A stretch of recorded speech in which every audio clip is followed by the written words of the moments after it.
The effect produced upon the people by the healing of the paralytic was as if heaven had opened and revealed the glories of the better world.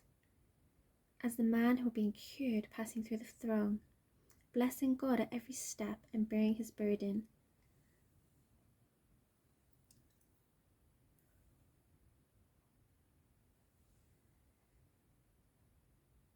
as if it were a feather's weight, the people fell back to give him room, and with awe-stricken faces gazing upon him, whispering softly among themselves, "We have seen strange things today." Luke 5, verse 26.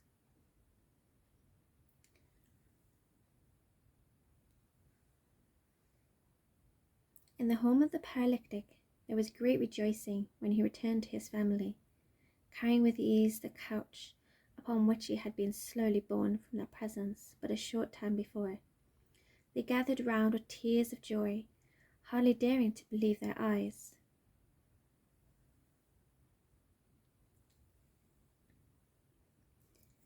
Glad thanksgiving went up from that home, and God was glorified through his Son, who had restored hope to the hopeless and strength to the stricken one.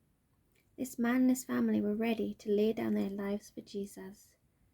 No doubt dimmed their faith, no unbelief marred their fealty to him who had brought light into their darkened home.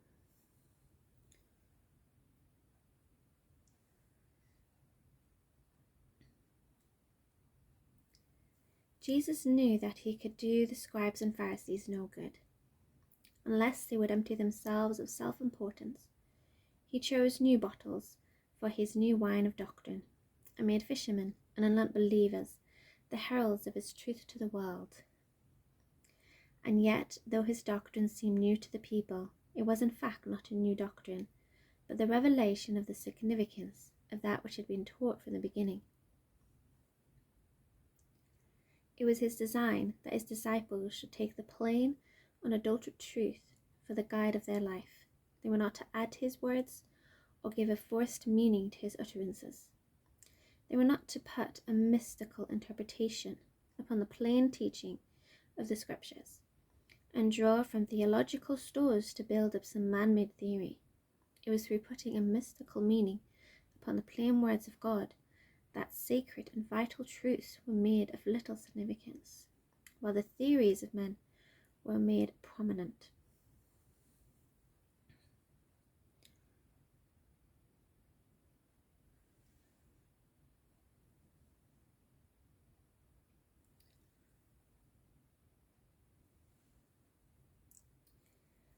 Much fitful, spurious humility is seen among professed Christians.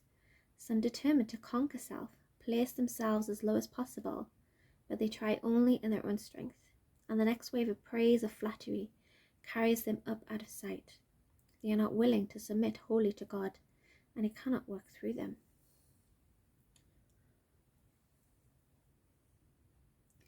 Take no glory whatever to yourself.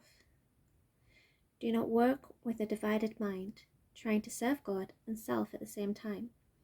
Keep self out of sight. Let your words lead the weary and heavy laden to Jesus, the compassionate Saviour. Work as seeing him who is at your right hand, ready to give you strength for service. Your only safety is in entire dependence upon Christ.